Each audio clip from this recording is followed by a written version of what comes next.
마음으로 학개서 2장 5절 말씀 같이 합독해 보도록 하겠습니다.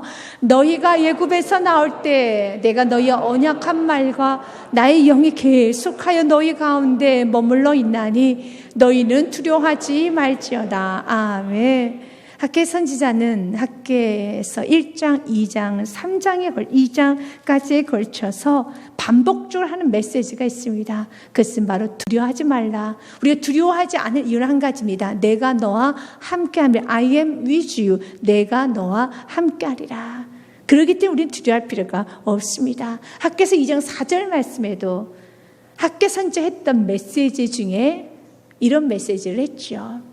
그러나 여호와께 이르노라 스룹바벨아. 스룹바벨은 이스라엘 백성들을 귀환시키면서 이스라엘 백성들을 이끌고 성전 재건을 앞장섰던 지도자를 말합니다. 스룹바벨아 스스로 굳세게 할지어다. 여호사닥의 아들 대장 여호사야. 그 또한도 성전 재건에 같이 힘썼던 두 명의 지도자 스룹바벨과 여호사를 말합니다. 스스로 굳세게 할지어다. 여호와의 말이니라. 이 땅의 모든 백성아 같이 읽겠습니다. 스스로 굳세게 하여 일할지어다. 내가 너희와 함께하노라. 만군의 여호와의 말이니라. 아멘. 사랑하는 여러분, 우리가 어떤 상황에서 두려워하지 아니하고 굳세어질 이유가 있어요. 근거가 있습니다. 그것은 하나님이 우리와 함께 하시기 때문에 그렇습니다. 지금 이스라엘 백성들이 성전을 재건하는 것은 굉장한 힘든 일입니다. 환경적으로 좋지가 않습니다.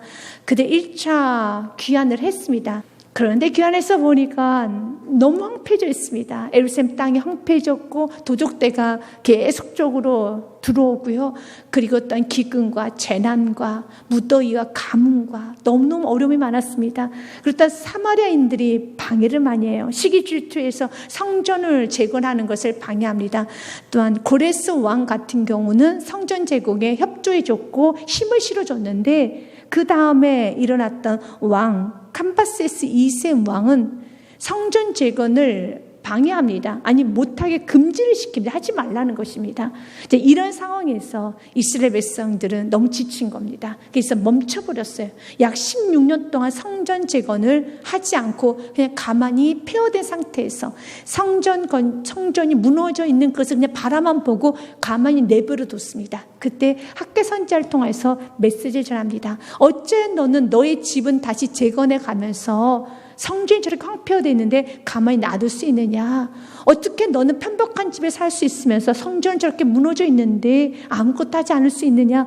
라고 말을 합니다. 일반 사람들은 절대 이해할 수 없는 메시지죠. 일반 사람들은 자기 집이 먼저죠. 내가 먹을 게 먼저고 내 가정, 내 자녀, 내 사업장, 내 것을 챙기기 먼저지만 우리 그리스도인들 이 땅에 우리 남겨두신 이유는 내 가정, 내 사업장, 내 자녀, 내 것을 챙기러 놔두는 것이 아니라 먼저 그의 나라, 그의 하나님의 영광이 먼저입니다. 그러면 내 가정, 내 자녀는 누가 지킵니까? 내 인생은 누가 지킵니까? 하나님이 지켜주시는 거예요. 이 땅에 우리는 살아가는 법칙은 내가 하나님의 영광을 드러내면 하나님이 나를 지켜주시고요.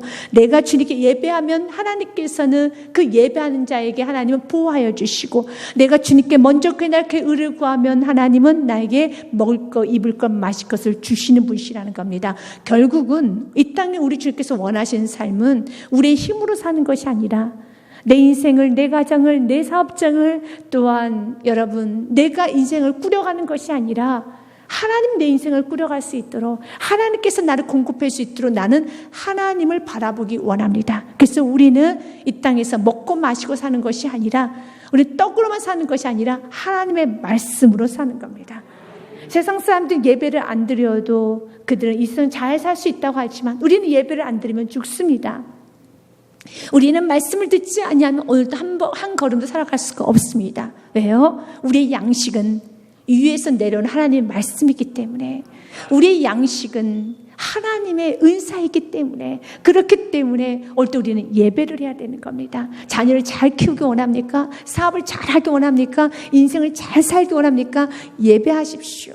하나님께 먼저 엎드려 순종을 해야 되는 겁니다. 하나님의 말씀에 먼저 아멘하며 하나님 말씀대로 살아갈 때 하나님 주신 힘으로, 하나님 주신 능력으로, 하나님 주신 공급함을 가지고 우리 이 땅에 마음껏 살아가는 축복이 있어야 되는 것입니다. 그래서 성 어거스틴은 이렇게 말합니다. 여호와를 사랑하라, 그리고 네 마음껏 살아라 라는 말을 하는 것처럼 지금 우리에게 요구하는 건 주님을 더 사랑하는 겁니다. 주님을 바라보는 것이고, 주님의 도움이 없이 나는 한 발짝도 갈 수 없습니다. 주님 나를 도와주세요. 나는 주만 바라봅니다. 아멘. 신명기서 말씀 6장 5절 말씀이 우리 모두의 영원한 고백, 우리 다음 세대들의 또한 영원한 고백, 우리가 남겨줄 믿음의 유산이 되기 원합니다. 신명기 6장 5절 말씀 같이 읽겠습니다. 너는 마음을 다하고 뜻을 다하여 힘을 다하여 내 하나님 여호와를 사랑하라. 아멘.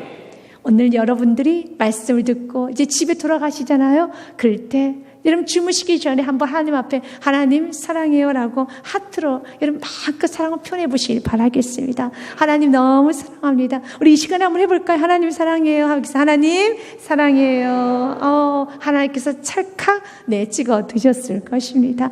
하나님께서 말합니다. 너는 마음을 다하고 뜻을 다하고 힘을 다해서 오직 내 하나님 여호와를 사랑하라.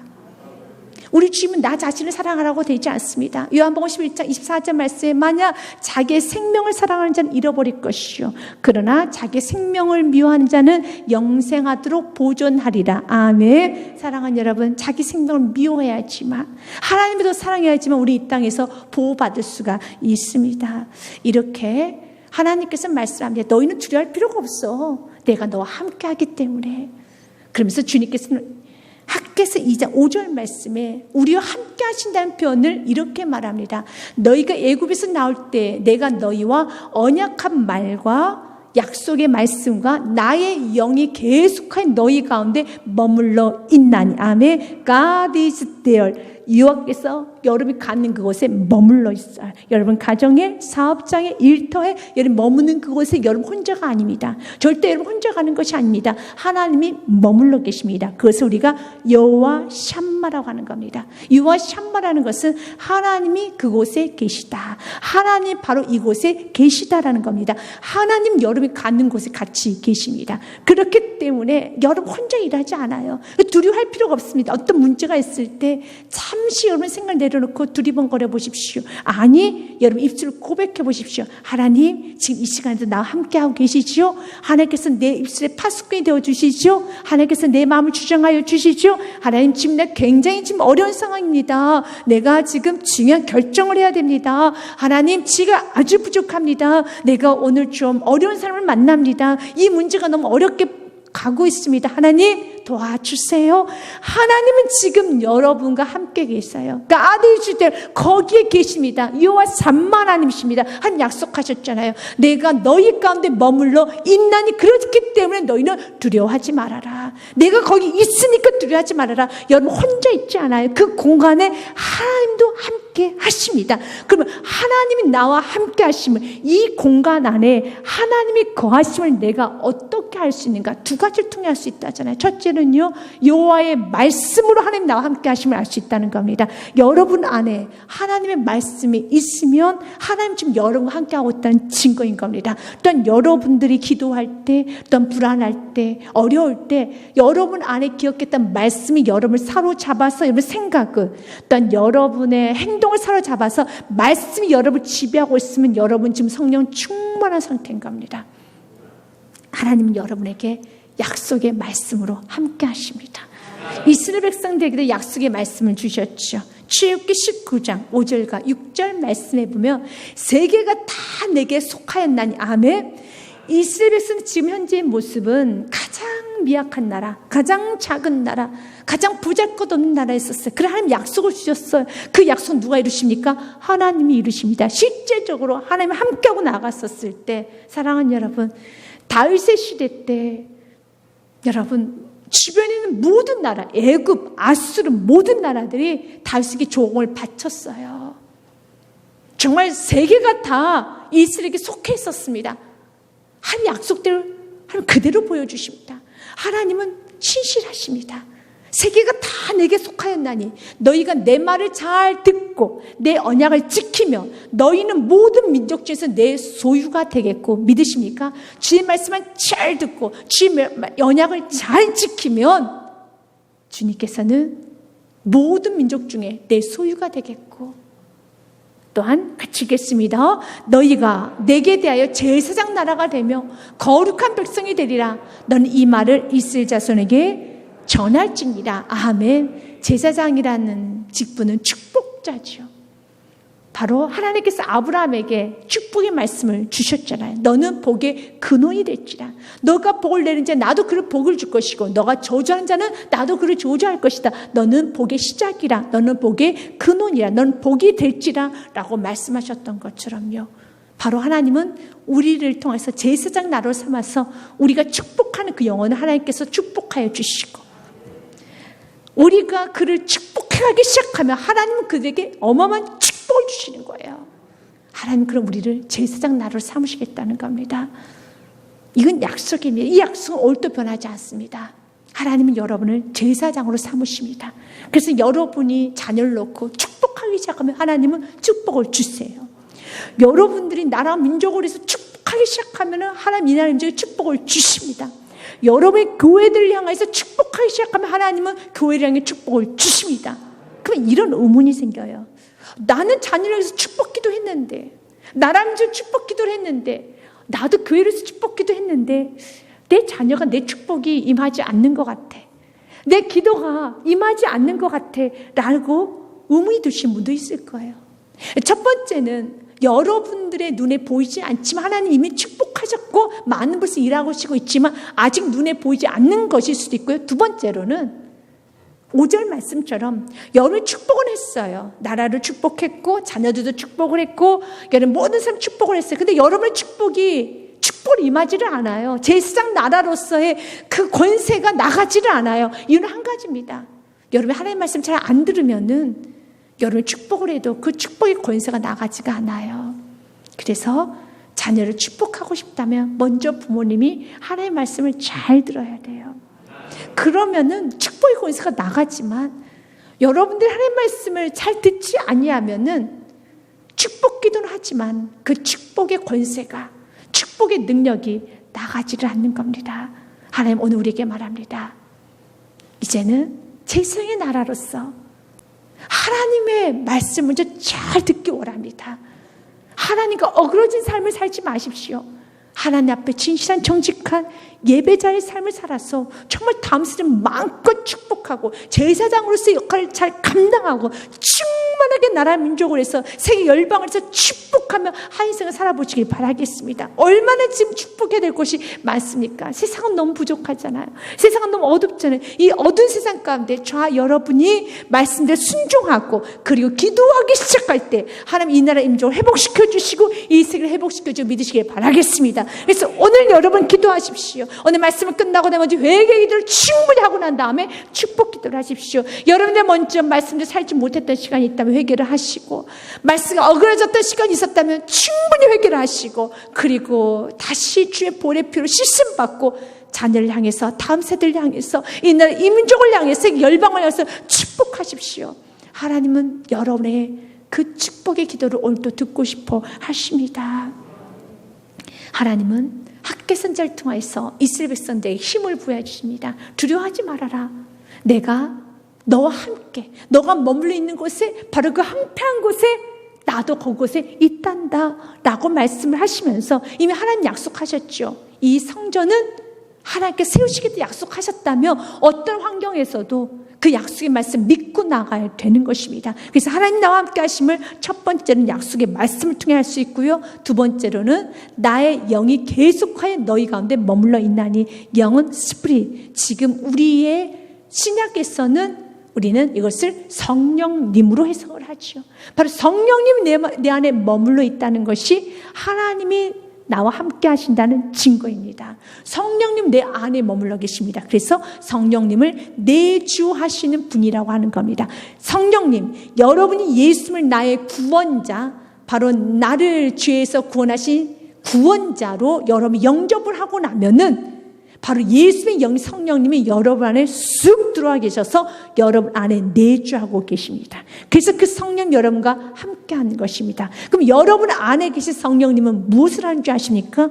로마서 말씀에 보면 8장 26절과 27절 말씀에 보면 이와 같이 성령님도 우리의 연약함을 도우시나니 우리가 마땅히 기도할 바를 알지 못하나, 저는 이 기도할 바를 좀 다르게 해석해 본다면 기도할 바, 그리고 또한 내가 무슨 말을 해야 될지, 또 어디로 가야 될지, 또 어떤 결정을 해야 될지 잘 알지 못하나 오직 성령이 말할 수 없는 탄식으로 우리를 친히 간구하시고요, 인도하여 주시고요, 할 말을 주시고요, 우리 모든 삶을 다 인도하여 주시 믿으시기 바라겠습니다. 여러분에게 성령님께서 여러분을 도와주셔요. 27절 말씀에 같이 읽겠습니다. 시작. 마음을 살피신 이가 성령님의 생각을 아시나니 이는 성령님이 하나님 뜻대로 성도를 위하여 간구하십니다. 아멘. 내가 하나님의 뜻을 정확히 알지 못할 때, 내가 어디로 가야 될지 정확히 알지 못할 때, 무슨 말을 정확히 하지 못할 때 여러분에게 계신 성령께서 사로잡아서 기도를 시키고, 여러분 입술을 사로잡고, 여러분 행동을 사로잡고, 여러분 마음을 사로잡는 것입니다. 그래서 여러분 오늘도 기도해야 되는 거, 하나님 성령 나를 온전히 주장하여 주옵소서, 나를 다스려 주옵소서. 그래서 여러분 입술을 완전히 다스림 받아야 되고, 여러분 행동을 다스림 받아서 여러분의 어떤 가는 길 다스림 받아야 되는 것입니다. 성령님은 우리를 도와주세요. 이스라엘 백성들은 여러분 놓고 싶었을 겁니다. 또한 사마리아인들의 그 시기 질투 방해 때문에 두려웠을 겁니다. 또한 캄바세스라는 왕이 탄압했을 때, 왕이 성전 재건을 멈추라 했었을 때, 또 도적대가 오면서 육신적 피곤함을 몰랐을 때 정말 놓고 싶었을 것입니다.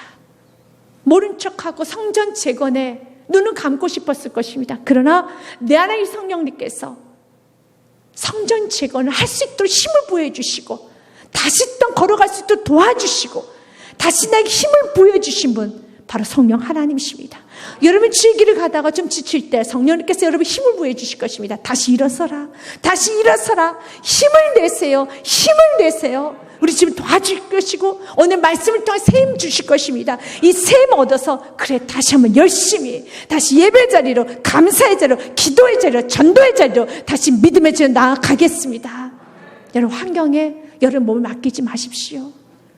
여러분 죽어있는 물고기는 환경에 물에 둥둥 떠내려가지만 살아있는 연어는 환경을 거슬러서 올라갑니다. 살아있는 자는 절대 둥둥 떠내려가는 것이 아닙니다. 환경에 여러분 몸을 맡기지 마시고 생각을 맡기지 마시고 둥둥 떠내려가는 것이 아니라, 사랑하는 여러분 살아있는 그리스도이기 때문에 세상을 한번 정복해 보십시오. 다스려 보십시오. 여러분의 힘이 아닌 여러분에 계신 성령께서 기쁨을 주실 것입니다. 다시 새 힘을 부어주실 것입니다. 다시 한번 새 능력을 부어주실 것입니다. 그분을 찬양하고 의지하고 주님 도와주옵소서. 내가 많이 지치네요. 내가 많이 무력해졌네요. 내가 많이 힘이 드네요. 성령님 나의 생각을, 나의 마음을, 선생님 나에게 에너지를 주십시오. 선생님 나에게, 주님 성령 나에게 힘을 주시옵소서. 아멘. 성령 여러분을 도와주십니다. 그 성령님께서는 요한복음 14장 26절 말씀에 같이 있습니다. 보혜사 곧 아버지께서 내 이름으로 보낸 성령, 그가 너에게 모든 것을 가르치고 내가 너에게 말한 모든 것을 생각나게 하리라. 아멘. 신앙생활을 하면 참 많은 말씀을 들었죠. 그런데 문제는 그 말씀이 다 기억이 안 난다는 거예요. 그러나 성령님께서는 바로 들었던 그 말씀이 바로 그 시간에, 바로 그때 내가 힘들어하고 있을 때, 또한 내가 좋지 못한 선택을 하려고 하고 있을 때, 그때 성령님께서는 그 말씀을 생각나게 해주셨어. 그러면 안 되지. 성령이 힘을 부여해 주셔서 내 발걸음을 멈추게 하고 내 행동을 멈추게 하고 나에게 위로해 주신다는 겁니다. 성령님은 말씀을 생각나게 하여 주세요. 성령님은 그 말씀을 여러분이 완전히 사로잡힐 수 있도록 말씀을 계속 생각나게 하여 주십니다.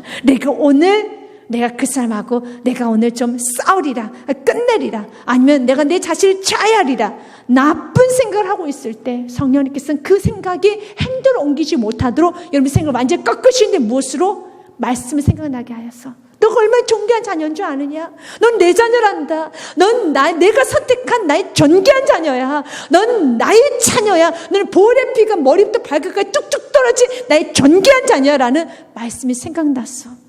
다시 돌아올 수 있다라는 것입니다. 이스라엘 백성들에게 주님 말합니다. 환경이 어렵지, 그러나 문제될 건 없어. 내가 널 도와주겠어. 내가 널 도와줄 것이고, 내가 너에게 힘을 부여줄 것이고, 또한 내가 너를 인도하여 줄 것이란다 라고 말씀을 하면서 주님께서는 세워질 성전이 어떻게 영광을 받으실 것인가에 대해서 성경 아주 구체적으로 말합니다. 6절, 7절, 8절, 9절 말씀까지입니다. 만군의 여호와가 이같이 말하노라. 조금 있으면 내가 하늘과 땅과 바다, 육지를 진동시킬 것이요. 믿으십니까? 조금 있으면, 지금은 아니지만 조금만 있으면은 내가 모든 환경을 다 진동시켜 뒤집어 줄 것이라는 겁니다. 믿음을 나아가는 자, 환경은 여러분 믿음 그대로 완전히 뒤집어 줄 믿으시길 바라겠습니다. 어떤 상황에서 포기하지 마시고, 어떤 상황에 낙심하지 마시고, 환경은 여러분 믿음대로 되게 되어 있습니다. 그렇기 때문에 오늘 말씀 그대로 조금만 있으면 내가 하늘과 땅과 바다, 육지를 진동시킬 것이라. 실제적으로 그랬어요. 그 당시에 캄바세스 2세 왕은 성전 재건을 굉장하게 여러분 방해를 많이 했었습니다. 그런데 고레스 왕과 반대되는 행동을 했었죠. 근데 그 캄바세스를 비호하고 따랐던 신하들과 비롯해서 그 캄바세스 2세 왕은 무너지고요. 그 다음에 다리오 왕이 또한 제패를 합니다. 이 주도권을 잡습니다. 그런데 다리오 왕은 고레스 왕과 마음이 동일합니다. 그래서 성전 재건을 도와주는 왕이 됩니다. 이렇게 하나님께서는요, 바꿔주세요. 정세를 바꿔주십니다. 환경을 바꿔주시고요. 여러분, 나라 민족까지 다 동원하여서 하나님의 사람들을 세우시고 여러분을 도와주십니다. 하나님께서는 여러분의 편이십니다. 하나님은 여러분 편이세요. 주님을 바라보는 믿음으로 나아갈 때 하나님 약속하잖아요. 내가 하늘과 땅과 바다 육지를 진동시킬 것이라 라고 말씀하면서 7절에 또한 모든 나라를 진동시킬 것이며, 모든 환경을 다 바꾸시겠다는 것입니다. 모든 나라의 보배가 이르리니 내가 이 성전의 영광이 충만하게 하리라. 만군의 여호와의 말이니라. 모든 나라의 보배가 이르리니, 주위에 있는 많은 나라들이 이제 보배를 가지고 너의 도움자가 될 것이고 너를 도와주는 사람이 될 것이라는 것입니다. 맞습니다. 지금 환경 여러분과 반대, 우리가 원하는 것과 반대의 결과가 나올 수도 있어요. 그러나 그럼에도 불구하고 하나님 내게 주신 귀한 말씀 붙들고 끝까지 나아가는 자는 반드시 모든 환경 여러분 앞에 무릎을 꿇게 되어 있습니다. 빌립보서 2장 말씀에 보면 이런 말씀이 있어요. 예수님 십자가에서 죽으셨지요. 십자가 사건만 보면은 암울합니다. 십자가 사건만 보면은 희망이 없습니다. 그러나 그 십자가 사건으로 끝나는 게 아닙니다. 어떤 사람이 십자가에서 내려오지 아니하고, 어떤 환경에서도 십자가를 뒤로 하지 아니하고 예수님 십자가를 지시고 십자가에서 완전히 죽으셨을 때 그 다음 어디로 갑니까? 부활로 갔습니다. 그 부활의 결과가 무엇입니까? 하늘에 있는 자들과 땅에 있는 자들과 땅 아래 있는 자들로 모든 무릎을 예수 이름에 꿇게 하시고, 아멘. 모든 세상은 예수의 이름에 꿇어집니다. 이 11절 말씀 같이 읽겠습니다. 모든 입으로 예수 그리스도를 주라 시인하여 하나님 아버지께 영광을 돌리게 하셨느니라. 아멘. 예수님이 십자가 위에 있을 때는 예수님 향해 조롱했고 비난했고 예수님을 향해서 모진 말했습니다. 그러나 이제 그들의 모든 입으로 예수 그리스도를 주라 시인하는 기적이 일어납니다. 우리 예수님은 바로 그 일을 위해서 십자가에서 내려오지 않으셨어요. 사명을 놓지 않았습니다. 오늘 성경은 말하는 겁니다. 너희들 끝까지 성전 재건하는 것은 참 어려운 일인 거 알아. 지금 이 말씀 우리에게 적용한다면 너희들이 믿음으로 사는 그 길이 쉽지 않다는 거 알아. 예배드리고 하나님 먼저 섬기는 거 어렵다는 거 알아. 그러나 그리스도니 예배드리고 하나님 먼저 섬기는 건 마땅한 것이고, 더 나아가서 그 마땅한 일을 하는데 너무 힘들어서 여러분의 생명까지도 내어놔야 될 정도로 많이 힘들다 할지라도 정말 내 생명을 포기할 정도로, 아니 포기하고서라도 하나님의 일을 먼저 선택했을 때, 하나님의 영광을 먼저 선택했을 때 하나님께서는 모든 환경을 여러분의 발 앞에 무릎 꿇게 하여 주십니다. 오늘 말씀 그대로예요. 만군의 여호와 이름 앞에 무릎 꿇게 되어 있고, 오늘 말씀대로 모든 나라의 보배가 이르리니 각나라의 보배들이 다 온다라는 겁니다. 믿음으로 살아보십시오. 자녀 돌아옵니다. 믿음으로 사십시오. 사랑하는 남편, 아내, 가족들 구원됩니다. 믿음으로 사십시오. 여러분 삶에 하나님 영광이 드러납니다. 그리고 믿음으로 살 때, 하나님 앞에 섰었을 때 우리가 믿음으로 살아야지요. 믿음으로 살지 않고 하나님 앞에 어떻게 설 수 있겠습니까? 하나님 믿는 자녀는 믿음으로 살아야 돼요. 오늘 성경 말합니다. 하나님은 약속했어요. 모든 나라를 진동시킬 것이며 모든 나라의 보배가 이르리니 내가 이 성전의 영광이 충만하게 하리라. 아멘. 아직은 세워지지 않았지만 세워지게 될 그 영광이 충만하리라. 하나님은 성전이 세워지고 나면 영광을 크게 받으십니다. 그 과정에 하나님은 믿음으로 살았던 그 과정이 있었기 때문에 성전의 결과를 보면서 하나님 영광 받으십니다. 여러분의 몸이 성전이에요. 또 우리 세계명교도 이것도 성전이죠. 하나님 여러분의 가정이 성전이 되기 원합니다. 여러분의 인생이 성전이 되기 원합니다. 우리 주님께서는 우리가 눈에 보이는 바로 이 교회 성전을 통해서도 영광 받으시고 여러분의 몸, 여러분의 인생, 여러분의 가정, 여러분의 사업장 모든 것 다 성전이 되어서 영광 받기 원하십니다. 그러면 그 성전이 우리가 생각하는 눈에 보이는 건물을 말하는 걸까요? 여러분 인생이 세상 사람들이 말하는 80년 동안 아프지 않고 잘 사는 그 여러분 외적인 모습만 말할까요? 아닙니다. 하나님 받고 싶은 것은 그들에게 잡목을 가지고 오면서라도 어떤 환경 가운데서 그 약속의 말씀 믿고 성전을 세워져가는 그 과정에서 결국은 성전을 이루어냈던 그 결과물을 보시고 주님 영광 받으시는 것처럼 여러분 인생이 하나님 영광 받으시는 것, 그 과정 힘들었지만 세상과 타협하지 아니하고 믿음으로 살아갈 때 하나님 여러분 인생 전체를 통하여 영광 받으십니다. 교회도 마찬가지예요. 하나님은 교회 건물을 통해서 영광 받으시는 것이 아니라 세계명교회가 우리 모든 성도님 저와 여러분이 하루하루 믿음으로 살아가는 그 모습을 보면서 성전이 세워지며 그 성전을 통해서 주님은 영광을 받으시는 거예요. 여러분 사업장도 마찬가지입니다. 여러분 사업장을 할 때 주님께서는 그 다음 말씀이 있는 것처럼 8절에 은도 내 것이고 금도 내 것이다. 만군의 여호와만이라. 우리 은과 금을 통해서 하나님 내가 이만큼 벌었으니까 내 은을 이만큼 벌었으니 내 금을 이만큼 벌었으니 또 내가 학위를 이만큼 가졌으니 내가 자녀를 이만큼 키워냈으니 하나님 영광 받으시죠? 아니에요. 하나님 그거 갖고 영광을 받으실 수가 없어요. 왜냐하면 우주 만물을 창조하신 그분께서 그래서 직설적으로 표현하잖아요. 은도 내 것이야. 금도 내 것이야. 그런데 너가 은을 가지고 금을 가지고 와서 나에게 결과물을 보이면 안 되지. 우리 주께서 받고 싶은 건 은과 금이 아니에요. 우리 주께서 받고 싶은 것은 우리의 학위가 아니고 우리 지식이 아니고 우리의 여러분 명예, 우리의 직함이 아닙니다. 우리가 지금 가지고 있는 건물이 아닙니다. 뭘 받고 싶은가? 은을 받아 그 은을 무엇으로? 믿음으로 은을 여러분 가지고 왔으면 믿음으로 은이라는 수업을 가졌으면 은이라는 수입을 얻었으면 하는 그 은은 받으세요.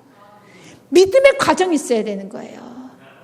은과 금이 아니라 그래서 성전 재건할 때 이스라엘 백성들이 가장 고민하면서 또한 낙심하고 고심했던 것은 예전 솔로몬이 지었던 성전과 비교해 볼 때 너무 초라해서 하나님 그걸 받으실까? 지금 받으세요. 주님께서 솔로몬 성전을 받으셨던 은을 받은 게 아니었고 금을 받은 게 아니고 다윗의 마음을 받으셨고 솔로몬의 순종을 받으셨고 백성들의 마음을 받으셨고 백성들의 순종을 받으신 것뿐이었습니다. 마찬가지로 우리 주님 받으시는 것은 은도 내 것이고 금도 내 것이 그분께서 우리 주께서 은과 금을 요구하신 것이 아니라 우리 주께서 우리의 믿음의 순종을 요구하시는 것이고 어떤 순간 타협하지 아니하고 하나님 말씀 순종하는 그 믿음을 받기 원하십니다. 우리의 마음을 받기 원하십니다. 그래서 여러분의 인생이 하나님께 영광 올려드리는 인생, 여러분의 인생이 성전이 건축되는 인생이 되기 원한다면 어떤 순간에도 내가 은을 조금 덜 버는 한이 있더라도 내 금을 좀 덜 버는 한이 있더라도 믿음으로 사십시오. 그러나 하나님을 제대로 섬기면 은과 금 하나님 허락하여 주십니다. 왜냐하면 모든 것 다 주님의 것인데 당신의 자녀가 당신의 말씀 순종할 때 하나님은 약속 그대로예요. 여러분이 그 약속 믿고 있다면 모든 세계가 다 내게 속하였나니 그 말씀 믿고 있다면, 하나님 말씀 순종하는 자는 나가도 복을 받고 들어와도 복을 받고 떡반죽까지 복을 받는다는 그 말씀 믿고 있더라면 그 말씀 그대로 하나님은 축복하여 주십니다. 우리가 지금 말합니다. 은도 내 것이고 금도 내 것이기 때문에 걱정하지 말아라. 그래서 9절 말씀에 지금 우리에게 이렇게 말합니다. 같이 읽습니다. 시작. 이 성전의 나중 영광이 이전 영광보다 크리라. 만군의 여호와의 말이니라. 내가 이곳에 평강을 주리라. 만군의 여호와의 말이니라. 아멘. 이 성전의 나중 영광이 지금 너희들이 지어질 그 초라하게 보이는, 너희들 눈에는 초라하게 보이는 그 성전이 예전에 솔로몬이 지었던 성전보다 더 크게 영광을 내가 받으시겠다는 겁니다. 하나님은 여러분, 가난한 자가 드린 두렙돈 과부의 헌금을 부자가 드린 그 헌금보다 더 귀하게 받으십니다. 그러나 그 부자가 두렙돈 과부의 심령으로 자기 전부를 줬다라면 하나님은 동일하게 받으시겠죠. 하나님 액수에 하나님은 차이를 두지 않습니다. 하나님께서는 우리의 마음이 온전해지길 원합니다. 하나님은 은과 금의 액수를 따지지 않아요. 중요한 건 너희들이 무너져 있는, 황폐해져 있는 저 성전을 바라보면서 마음이 어떠느냐. 마음이 어떠느냐.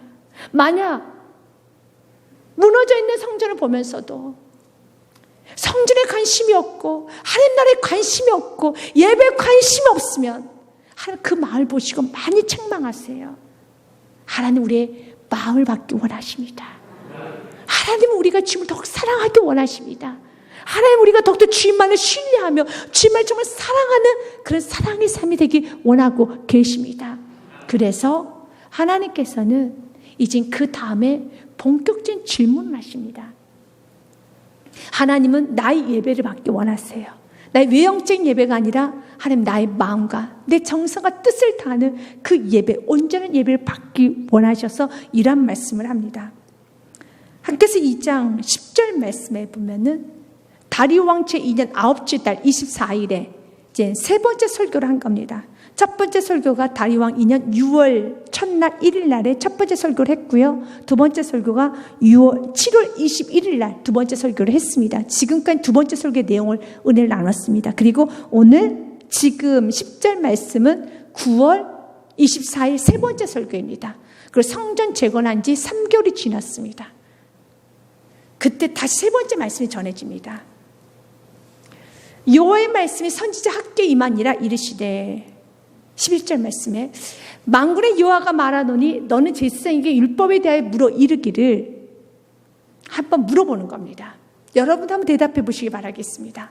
12절 말씀에 제가 읽겠습니다.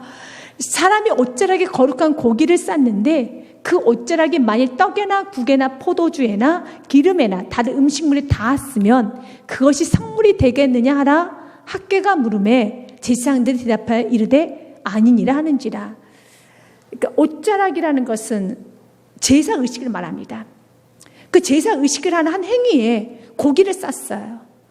근데 그 고기를 싸서 옷자락에 고기를 쌌습니다. 그렇다면 그 고기는 이제 깨끗한 성물, 깨끗하게 하나님께 드려지는 고기가 되겠죠. 그런데 그 옷자락을 가지고 그냥 포도주나 국에나 기름이나 음식을 닿기만 했어요. 옷자락을 닿기만 했어요. 그렇다고 해서 그 포도주나 기름이나 또한 다른 음식물이나 떡에나 국에도 동일하게 깨끗해질 수 있겠느냐? 옷자락이 닿았다고 했어. 그래서 옷자락의 성전제사 의식을 말합니다. 성전제사 의식, 그 의식이 떡이나 포도주나 또한 다른 음식 여러 가지 것들을 다 거룩하게 변화시키 아주 쉬운 말, 능력이 있느냐? 그 옷자락에 능력이 있느냐라고 말하는 거예요. 그때 대상들이 말합니다. 아니요, 그건 아니죠. 뭐 옷자락에 닿는다고 그게 깨끗해지겠습니까? 그건 아니죠. 맞죠? 다르게 질문합니다. 13절 말씀에 학개가 이르되 그러면 시체를 만져서 부정하여진 자가 사람이 만일 그것들 가운데 하나를 만지면 그것이 부정하겠느냐 하니 제사장들이 그건 그렇습니다. 대답하여 이르되 부정하라 하리라 하더라. 그 당시에 시체를 만지면 7일간 지금으로 말하면 격리를 했어요. 왜냐하면 부정하기 때문에. 사람이 만지면은 사람 시체를 만졌어요. 그리고 그 만진 손을 가지고 다른 걸 만졌어요. 그럼 그 사람이 어떻게 되느냐? 말합니다. 그것도 부정해지죠. 그건 부정해지죠. 여기서 뭘 말하는 것일까요? 옷자락은 아무런 능력이 나가지 않아요. 옷자락이 아무리 거룩한 옷자락이 할지라도 그 옷자락을 가지고 성물을 만진다고 해서 그 옷자락이 거룩해지는 거 아니고, 그 옷자락을 가지고 그 영혼을 뒤덮는다고 해서 거룩해지는 거 아니다. 그러나 반대로 사람은 그 사람의 죄를 범하면, 그 사람 손을 닿으면 뭐가 된다는 거예요? 부정해진다라는 거예요. 사람은, 옷자락은 죄가 전염되지 않지만 사람이 만지면 죄가 전염이 돼. 결국 하나님 우리에게 주고자 하는 메시지가 무엇입니까? 내가 변화되지 않냐면 죄가 흘러간다라는 거예요. 학교가 이르되 시체를 만져서 부정하여진 자가, 부정해진 사람이 만약 그것들 가운데 하나를 만지면 그 사람이 만졌기 때문에, 옷자락은 천 조각은 그 누구도 부정화시킬 수는 없어요. 그러나 사람이 만지면, 부정한 자가 만지면 그것도 부정해지고, 반대로 축복의 사람이 만지면 축복받고, 부정한 자가 만지면 그 사람도 부정해지는 거예요. 하나님 결국 우리에게 뭘 말씀하시는 걸까요? 누가 변화되길 원할까요? 내가 변화되라는 거죠. 너가 변화가 돼야지만 너의 가족이 축복을 받는 것이고, 너가 변화가 돼야 되지만 네 가정이 죄가 깨끗해지는 것이지, 너가 변화되지 않는 상태에서, 너가 바뀌어지지 않는 상태에서 만지면 너희 자녀에게는 죄가 임하게 되지, 부정하게 되지. 그래서 은혜의 강구가 역사님이 크다는 것입니다. 여기서 주님께서 우리에게 전하고자 하는 메시지는 그렇기 때문에 우리의 외적인 형식, 내가 예배를 몇 번 드렸고, 내가 또한 봉사를 얼마나 했고, 이것으로 축복이 임하는 것이 아니라, 주님은 내가 변화되어서, 이 형식이 중요한 것이 아니라 내가 정말 예배자가 되기 원하며 내가 주님 앞에 진실한 자가 되기를 원하고 있습니다. 그럴 때 정직한 내 마음이 온전해지면서 내가 예배드리는 하나님 기뻐 받으십니다. 그러나 내 마음 변화되지 않은 상태에서, 나는 여전히 주님과 거리를 둔 상태에서 형식만, 예배만, 옷자락만 가지고 온다라면 하나님은 그 예배를 받으실 수 없고 예배에 대한 능력도 나가지 않는다라는 것입니다. 이사야서 말씀해 보면은 이런 말씀이 있습니다.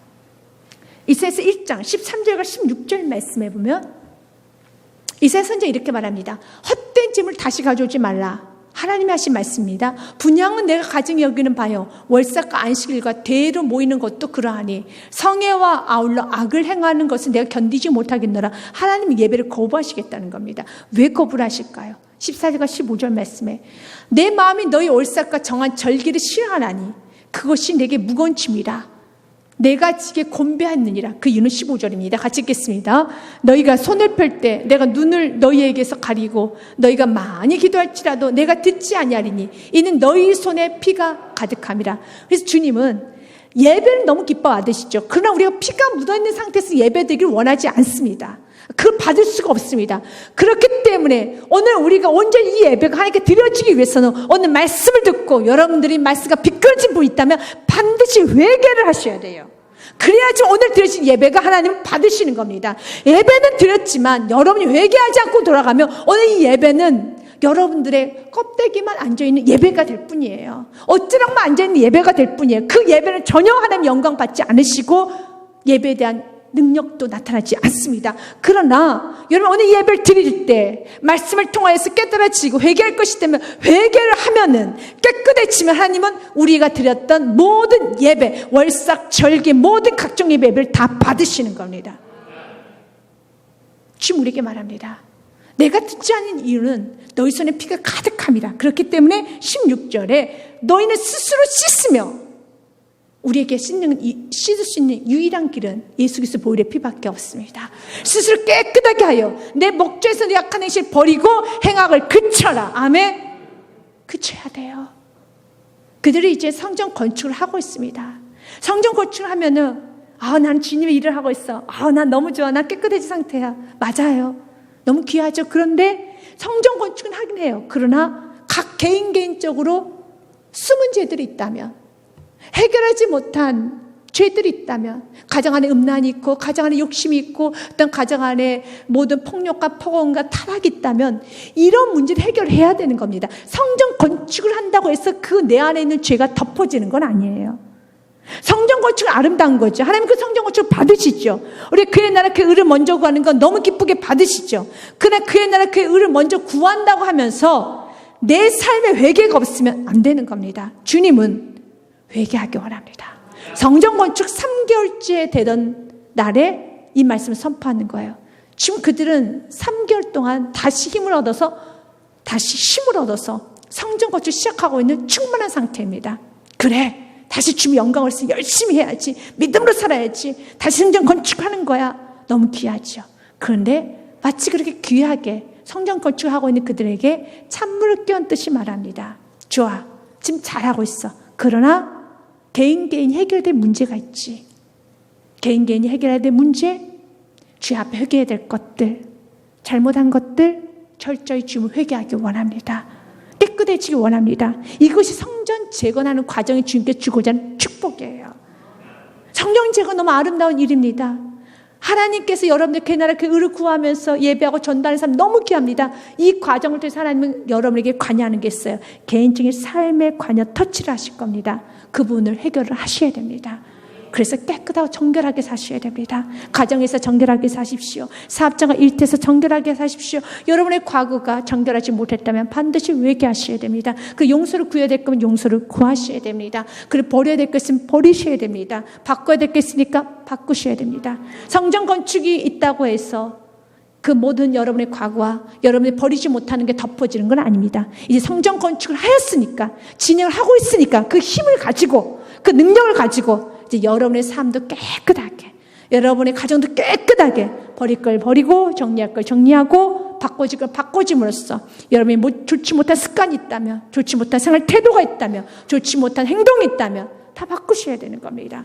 깨끗해져야 되는 것입니다. 14절 말씀에 이렇게 되어 있습니다. 같이 읽겠습니다. 시작. 이에 학개가 대답하여 이르되, 여호와의 말씀이 내 앞에서 이 백성이 그러하고 이 나라가 그러하고 그들의 손의 모든 일도 그러하고 그들이 거기에 드리는 것도 부정하니라. 아멘. 우리 주님은 오늘 받고 싶어서 정말 성전 건축을, 성전 재건하는 그 모든 과정을 다 받고 싶고 그 결과를 받고 싶으셔서 이젠 터치를 하는 거예요. 여러분들 신앙생활 20년 하실 때 어떤 여러분들이 봉사를 좀 하시고 어떤 여러분들이 정말 주 앞에 크게 헌금을 드리고 나서 하나님께서 분명히 터치를 하실 거예요. 그래서 여러분의 삶에 신앙생활 30년, 50년 신앙생활, 아니 여러분 인생 전체를 다 받고 싶은 하나님의 뜨거운 사랑임을 믿으시길 바라겠습니다. 언젠 여러분의 삶에 주의 영광이 찬란하게 드러나시기를, 매 순간마다 순종함으로, 매 순간마다 믿음을 사심으로, 매 순간마다 주님 바라봄으로, 주님 의지하심으로 주의 영광을 찬란하게 드러내시는 귀한 은혜가 충만하시길 주님의 이름으로 축복드립니다.